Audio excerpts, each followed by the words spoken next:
एक टीचर जो 40s में थे, उनका अपने स्टूडेंट के साथ अफेयर हो जाता है। प्रॉब्लम तब आया जब ये बात लोगों को पता चलने लग गई। अब आगे क्या होगा ये हम आज की हमारी मूवी कैरिड अवे इन 1996 की एक ड्रामा हॉलीवुड मूवी में देखेंगे। अगर आपको वीडियो अच्छा लगता है तो प्लीज इसे लाइक और कमेंट जरूर कर दीजिएगा। अभी बिना किसी देरी के एक्सप्लेनेशन स्टार्ट करते हैं। हमारे मूवी का मेन कैरेक्टर जिसका नाम है जोसेफ, इसे बचपन में पैर में चोट लग गई थी, इस वजह से लंगड़ा कर चलता है। अब उसकी एज 46-47 है। वो अभी अपनी मदर के साथ रहता है क्योंकि उसकी तबीयत बहुत ही खराब रहती है। नेक्स्ट सीन में हम देखते हैं कि जोसेफ एक टीचर है और टाउन के स्कूल में पढ़ाते थे। अभी अभी उन्हें पता चला था इस सेमेस्टर खत्म हो जाने के बाद टाउन की स्कूल बंद हो जाने वाली है। अब सारे बच्चों को एजुकेशन के लिए 50 किलोमीटर ड्राइव करना पड़ेगा। आज स्कूल में और एक न्यू स्टूडेंट ने ज्वाइन किया जिसका नाम था कैथरीन। कैथरीन एक बहुत ही ब्यूटीफुल सी लड़की थी और सब लोग उसे ही देखते रह गए। जोसेफ की एक गर्लफ्रेंड थी जो उसी के स्कूल में काम करती थी। इसका नाम था रोजली। रात में हम रोजली के घर पर उसे डिनर करता हुआ देख सकते हैं। रोजली का बेटा जोसेफ का स्टूडेंट है। ये दोनों बात कर रहे थे कि अब स्कूल बंद होने वाला है तो उन्हें सिटी में जॉब मिल सकता है, पर ये ऑफर एक्सेप्ट करने के लिए रोजली रेडी नहीं थी। इतना ज्यादा वो ट्रैवल नहीं कर सकती। जोसेफ को भी पता नहीं था कि अब वो नेक्स्ट क्या करेगा। रोजली ने कहा कि मेरे फार्म पर तुम फार्मिंग कर सकते हो, पर जोसेफ को इतना अच्छा नहीं लगता। ये दोनों 6 साल से एक साथ थे तो रोजली वरी करती है क्या जोसेफ सचमुच में उससे शादी करेगा। जोसेफ कहता है कि प्लीज मुझे छोड़कर मत जाना। वो उससे प्यार तो बहुत करता है पर कमिटमेंट से डरता है। अगले दिन हम रोजली के बेटे जिसका नाम है रॉबर्ट, इसको कैथरीन के साथ बात करता हुआ देख सकते हैं। कैथरीन उससे पूछते हैं क्या जोसेफ तुम्हारे फादर है। रॉबर्ट ने कहा कि सिर्फ मेरी मदर और उनमें चक्कर चल रहा है। स्कूल खत्म हो जाने के बाद कैथरीन अपने फादर के साथ जोसेफ के यहाँ पर आई। जोसेफ अपने लैंड पर हॉर्स वगैरह की केयर रखता था। टाउन के रिच लोग उनके एनिमल उसके यहाँ छोड़कर जाते थे।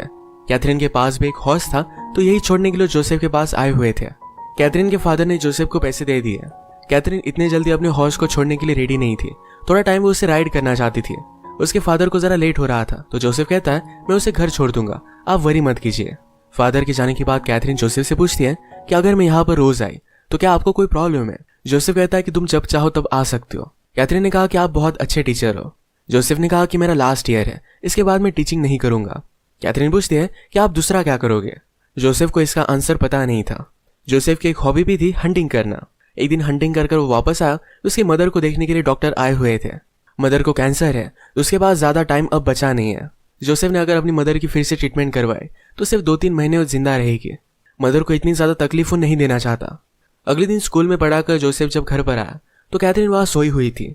उससे बात करती है, इस जगह के बारे में पूछने लगती है। जोसेफ जब आंसर कर रहा था तो कैथरीन अपने कपड़े निकालने लग गई। ये बात उसे बहुत ही गलत लगी और वो यहाँ से चला जाता है। जरा आगे जाकर उसने अपना माइंड चेंज कर लिया। उसने वापस आकर कहा हमें अफेयर करना चाहिए। इसके बाद ये दोनों इंटीमेट हो गए। जोसेफ कैथरीन से पूछता है कि मेरे पहले तुम्हारे और भी बॉयफ्रेंड्स थे। कैथरीन ने कहा कि ऑफ कोर्स थे, पर तुम मुझे बेस्ट लगे। अगले दिन जब जोसेफ रोजली के साथ था तो इसी सिचुएशन के बारे में सोच रहा था। रोजली पूछती है कि क्या हुआ तो जोसेफ कहता है मैं पूरी लाइफ तुम्हारे प्यार में रहा हूँ। रोजली को बात अच्छी लगती है। आज सिटी के स्कूल के साथ इनकी मीटिंग थी। इस मीटिंग में डिस्कस हो रहा था कि जिन टीचर के पास प्रॉपर एजुकेशन है वो जाकर सिटी में पढ़ा सकते हैं। जोसेफ के पास कोई भी डिग्री नहीं पर बहुत सालों से वो पढ़ा रहा था, उसके पास एक्सपीरियंस है, फिर भी ये बात ज्यादा मैटर नहीं करती। वो उसे जॉब नहीं देते तो जोसेफ भी उन्हें गालियां देकर वहां से निकल आया। रात में रोजली ने जोसेफ से पूछा कि अब टाइम आ चुका है, तुम्हें मुझसे शादी कर लेनी चाहिए। जोसेफ ने कहा कि मैं तुम्हें सिर्फ खुश करना चाहता हूँ। रोजली कहती है मैं खुश हूँ, पर जोसेफ कहता है कि तुम्हारे एक्स हस्बैंड से ज्यादा खुश हो। रोजली इसे आंसर नहीं करती। इस बात से दोनों बहुत अपसेट हो गए थे। अगले दिन जोसेफ की मदर को देखने के लिए फिर से डॉक्टर आए हुए थे। वो जोसेफ से कहते हैं कि कैथरीन के फादर भी एक बहुत ही अच्छे हंटर है। वो कह रहे थे कि उन्होंने वुल्फ देखा। जाते जाते डॉक्टर अपनी गन जोसेफ को देकर जाते हैं। अब वो ओल्ड हो चुके थे तो जोसेफ को हंट करने के लिए काम आएगी। अगले दिन स्कूल से वापस आते वक्त जोसेफ ने उसी वुल्फ को नोटिस किया। वो जब घर पर आया तो कैथरीन उसका ऑलरेडी वेट कर रही थी। वो हमेशा उसके पास आ जाती और अपना अफेयर कंटिन्यू करते। मदर जोसेफ के लिए वरी करती थी पर जोसेफ ने कहा कि मैं ठीक हूँ। आजकल वो बहुत ही खुश था पर फिर भी मदर ने आकर उससे बात की। वो कहती है रोजली मेरे पास आई थी, उसने मुझसे बात की, कहा तुम मुझसे शादी नहीं कर रहे, क्या तुम मेरे मरने का वेट कर रहे हो। जोसेफ कहता है कि मेरा अब जॉब नहीं रहेगा, मैं उसे प्रोवाइड कैसे कर सकता हूँ, उसके साथ शादी कैसे कर सकता हूँ। मदर कहती कि तुम ऐसा कुछ भी मत सोचो, मेरे गुजर जाने के बाद तुम्हें हाउस सेल कर सकते हो। रोजली की लैंड है जहां पर तुम फार्मिंग कर सकते हो। जोसेफ के पास एक बड़ा सा कॉइन का पॉट भी था जिसमें बहुत सारे पैसे थे। तो मदर कहती है अगर तुम उन्हें सेल कर दो तो एक अच्छा हनीमून भी अफोर्ड कर पाओगे, अपनी लाइफ को तुम बेटर बनाओ। जोसेफ को भी ये बात अच्छी लगती है। नेक्स्ट सीन में जोसेफ सबको पोएट्री करना सिखा रहा था। इसमें कैथरीन को उसने एक पेंटिंग को डिस्क्राइब करने के लिए कहा। उसे कहते हैं कि किसी चीज को फील करने के लिए आप उसे एक्सपीरियंस करो, ऐसा ज़रूरी नहीं होता। ये जब सब वो बता रही थी तो रोजली यहाँ पर आकर जाती है। जोसेफ इससे ज़रा ऑकवर्ड हुआ था। सब लोग अपनी पोएट्री सबमिट करते हैं तो कैथरीन ने अपनी पोएट्री में लिखा था कि अभी के अभी मुझसे मिलो। स्कूल से घर आते वक्त वो जोसेफ की गाड़ी में ही आई। जोसेफ उस पर गुस्सा था, कहता है स्कूल में मेरे साथ फ्लर्ट मत किया करो। जब कैथरीन ने उसे इतना अर्जेंटली बुलाया तो डर गया था कि शायद कैथरीन प्रेग्नेंट है। कैथरीन कहती कि ऐसा कुछ भी नहीं है, पर जोसेफ फिर भी डर रहा था तो उसे चिढ़ाने के लिए उसने हाँ कह दिया। गाड़ी रोककर जोसेफ बाहर आ गया। वो हंसने लगी और कहती है कि सिर्फ एक मजाक था। जोसेफ गुस्से में कहता है अब मैं तुम्हारे पास कभी भी नहीं आऊंगा। कैथरीन वैसे ही रोड पर उसे रिझाने लग गई। घर आकर ये दोनों इंटीमेट हो जाते हैं। एक दिन सुबह सुबह जोसेफ के यहाँ कैथरीन के फादर आए। वो कहते हैं मैंने सुना तुम भी एक हंटर हो, क्यों ना हम दोनों हंट करने के लिए जाए। हंट पर आने के बाद कैथरीन के फादर ने जोसेफ से कहा जब मुझे जरूरत होती है मैं उतना ही हंट करता हूँ। फादर कहते हैं कि मुझे एक दिन लगा था कि मैंने कायोटी देखा। वो बहुत ही इंटरेस्टिंग एनिमल होते हैं। वो हमेशा उनकी जरूरत से ज्यादा हंट करते हैं। अगर हम उनकी हंटिंग करें तो डिजर्व करते हैं। यहाँ इस सीन का कायोटी का रेफरेंस डायरेक्टली जोसेफ के साथ है। कैथरीन के फादर ने और कहा कि वो एनिमल एक कुत्ते की तरह ही है। ये सारी बातें जोसेफ भी महसूस कर रहा था। वो डरता है कि अगर कैथरीन के फादर को उसके बारे में पता चला तो उसका क्या हाल करेंगे। आजकल अब जोसेफ की मदर की हालत और भी जरा खराब होने लग गई थी। जोसेफ ने नोटिस किया था कि कैथरीन और रॉबर्ट एक दूसरे के अच्छे फ्रेंड्स बन गए। कैथरीन ने जोसेफ से पूछा क्या तुम रोजली के साथ शादी करने वाले हो। जोसेफ कहता है कि हमारे बारे में किसी को भी पता नहीं चलना चाहिए। तो कैथरीन ने बात उसे प्रॉमिस कर दिया। ये जब इंटीमेट हुए तो उन्हें एक साथ डॉक्टर ने देख लिया। फिर डॉक्टर के साथ जोसेफ बात करता है। डॉक्टर ने उसे कहा कि तुमने जो भी किया ये बहुत ही ज्यादा स्टूपिड है, इससे तुम्हें कुछ भी नहीं मिलेगा। जोसेफ कहता है कि मुझे मजे आ रहे थे। उसने अपनी पूरी लाइफ में इस तरीके से कोई भी रिस्क नहीं लिया था और अब उसे मजा आने लग गया था। वो जो भी कर रहा है इस बात को रिग्रेट नहीं करता। एक दिन जोसेफ और रोजली जब कैफे में आए तो वहां पर कैथरीन और रॉबर्ट भी खेल रहे थे। इन दोनों को साथ देखकर कैथरीन रोजली के पास आई और कहती है आपका बेटा बहुत ही स्मार्ट है, पर आजकल वो जरा डिप्रेस रहता है। जोसेफ और तुम शादी करने वाली हो ये बात उसे अच्छी नहीं लगती। जोसेफ ने कैथरीन से कहा कि तुम इसके बारे में ज्यादा वरी मत करो, हमारा हम देख लेंगे। इसके बाद जब जोसेफ रोजली को उसके घर पर छोड़ने के लिए आया तो रोजली उसके साथ इंटीमेट होना चाहती थी, पर जोसेफ उसे मना कर देता है। जोसेफ ने उसे यही कार में इंटीमेट होने के लिए कहा, रोजली इस बात से मना कर दिया तो जोसेफ जरा गुस्से में घर पर चला गया। रात में जोसेफ के साथ उसकी मदर बात करती है। कहती है तुम ये सब कर क्या रहे हो। मदर को कैथरीन और जोसेफ के बारे में पता था। जोसेफ कहता है कभी कभी बुरी चीजें करना भी बहुत फन होता है। मदर भी फिर इस बात को ज्यादा सीरियसली लेती नहीं। आज रात बहुत बारिश हुई। जोसेफ डायरेक्टली रोजली के पास पहुंच गया। उसे अपनी सारी फ्रस्ट्रेशन बता देता है। वो कहता है हम दोनों की रिलेशनशिप में पैशन ही नहीं है, जो भी चीजें हम करते हो बहुत ही ज्यादा बोरिंग है।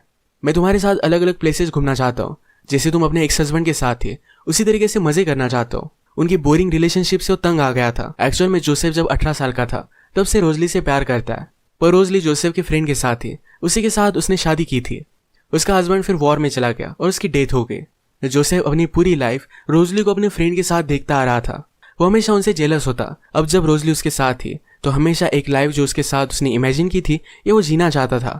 ये सारी बातें रोजली को बताने के बाद दोनों इंटीमेट हो जाते हैं। आज रात ही जोसेफ की मदर की डेथ हो गई। फ्यूनरल पर कैथरीन भी आई हुई थी। सारे लोगों ने जो भी लेटर्स लिखे थे इन्हें रोजली आंसर कर रही थी। इसमें उसने कैथरीन का लेटर पढ़ा। इससे उसे पता चल गया कि जोसेफ और कैथरीन में अफेयर है। वो बहुत ज्यादा गुस्सा हो जाती है। उसने जोसेफ से कहा मैंने मेरी पूरी लाइफ तुम्हें दे दी और तुमने ये क्या किया। जोसेफ कहता है कि तुम्हारी वजह से मेरे बहुत सारे साल बर्बाद हो गए थे। मेरे यंग ईयर्स मुझे फिर से जीने थे। इस बात पर और भी ज्यादा अपसेट होकर वो चली गई। रात में कैथरीन जोसेफ से मिलने के लिए आती है। उसने कहा कि तुम मुझसे शादी कर लो, पर जोसेफ उसे मना कर देता है। उसने कहा कि मैं रोजली से ही प्यार करता हूँ। कैथरीन ने कहा कि तुम्हें इसके लिए भुगतना पड़ेगा। फिर जोसेफ रोजली को मनाने के लिए उसके घर पर गया। वो कहता है कि मैं सिर्फ तुम्हारे पास रहना चाहता हूँ, तुम मुझे कैसा भी ट्रीट करो, मैं तुम्हारे साथ ही रहूंगा। वो रात भर यही काउच पर सो जाता है। अगले दिन जोसेफ के फ्रेंड डॉक्टर रोजली को समझाने के लिए आए। उन्होंने कहा कि वो लड़की बहुत ही अजीब है। जोसेफ ने भी गलती कर दी, तो तुम्हें उसे माफ कर देना चाहिए। रोजली बहुत रोती है, पर अब तक उसने जोसेफ को माफ नहीं किया। रोजली का बेटा हमेशा चाहता था कि रोजली और जोसेफ का ब्रेकअप हो जाए, तो खुश था। वो स्कूल में जोसेफ से पूछता है कि मेरे फादर कैसे थे, वो हमें छोड़कर क्यों गए। उन्हें तो गवर्नमेंट ने आर्मी ज्वाइन करने के लिए कंपलसरी भी नहीं किया था। जोसेफ कहता है तुम्हारे फादर मुझसे हर काम में बेटर थे, वो मेरे सबसे अच्छे बेस्ट फ्रेंड थे, पर इस टाउन से वो तंग आ गए थे, इसी वजह से यहाँ से वो चले गए। जाते जाते रॉबर्ट जोसेफ से कहकर जाता है कि आज रात तुम्हारे पास कैथरीन के फादर आने वाले हैं। ये बात सुनकर जोसेफ बहुत ही ज्यादा डर गया। उसने अपनी गन वगैरह निकाली और घर में वो छुप जाता है। कैथरीन के फादर आने के बाद उससे कहते हैं तुम यहाँ कर क्या रहे हो, मैं सिर्फ तुमसे बात करना चाहता हूँ। फादर ने कहा कि कैथरीन ने सिटी में भी यही सारी चीजें की थी, इसी वजह से हम उसे यहाँ लेकर आए थे। कैथरीन कह रही थी तुम मुझसे शादी करने वाले हो। वो जोसेफ कहता है कि मुझसे शादी नहीं करने वाला, वो एक अच्छे लड़के को डिजर्व करती है। कैथरीन के फादर ने कहा कि उसने तुम्हें भी फंसाया हुआ है, ये बात अब तक तुमने रियलाइज नहीं की। ये सब कहकर वो यहाँ से चले गए। रात में कैथरीन जोसेफ से मिलने के लिए आई। वो कहती कि तुम मुझसे शादी क्यों नहीं करते। जोसेफ ने कहा कि हम दोनों में एज डिफरेंस बहुत ज्यादा है, तुम्हें किसी बहुत अच्छे लड़के से शादी करनी चाहिए, वो उसे कभी भी खुश नहीं रख पाएगा। हम दोनों ने बहुत अच्छा टाइम एक दूसरे के साथ स्पेंड किया, मैं इसे ज्यादा अब कंटिन्यू नहीं करना चाहता। कैथरीन हर्ट हो गई। वो कहती है मैंने कुछ बुरी चीज की है। बाहर अचानक से जोसेफ ने नोटिस किया कि आग लग चुकी है। उसके सारे एनिमल्स के घर को कैथरीन ने आग लगा दी थी। वो उन्हें बचाने की कोशिश करता है और इसमें कैथरीन का ही हॉर्स जलकर मर गया। जोसेफ ने पूछा कि तुमने ऐसा किया क्यों। कैथरीन कहती कि मुझे लगा था कि तुम उन्हें बचा लोगे। इसके बाद उसकी लाइफ से चली गई। अब जोसेफ डिसाइड करता है कि सब चीजें छोड़कर वो रोजली के पास जाएगा। उसने अपना कॉइन कलेक्शन सेल कर दिया। रोजली के साथ शादी कर उसके साथ ही वो वर्ल्ड देखना चाहता था। रोजली जोसेफ से कहती है कि मुझे पता था कि तुम मुझसे प्यार करते हो, पर इतने साल में तुम्हें इग्नोर करती रही। जो भी जोसेफ ने किया ये उसे अपनी गलती भी लगती थी। वो उसे कहती है कैथरीन के साथ तुम्हें कुछ भी कमिटमेंट नहीं करनी थी, इसी वजह से तुम उसके साथ थे। जोसेफ कहता है कि शायद ऐसा हो सकता है, पर मैं पूरी लाइफ तुम्हारे साथ बिताना चाहता हूँ। लाइफ में आगे के सारे एडवेंचर तुम्हारे साथ में देखना चाहता हूँ। कैथरीन अब यहाँ से चली गई तो रोजली को भी ज्यादा प्रॉब्लम नहीं था, वो भी जोसेफ के साथ ही रहना चाहती थी। उसे माफ कर देती है। हम देखते हैं जोसेफ हमेशा जिस जगह पर जाना चाहता था ये रोजली के साथ वहां पर गया है। इसी के साथ ही मूवी एंड हो जाती है। अगर आपको वीडियो अच्छा लगा तो प्लीज इसे लाइक और कमेंट जरूर कर दीजिएगा। मैं बहुत सारी मूवीज लेकर आता रहता हूँ, तो प्लीज चैनल को सब्सक्राइब कर दीजिए और बेल नोटिफिकेशन आइकन दबाना मत भूलिएगा। हम फिर से मिलेंगे और एक मूवी के साथ, तब तक के लिए थैंक यू और आप अपने आप का ख्याल रखिए।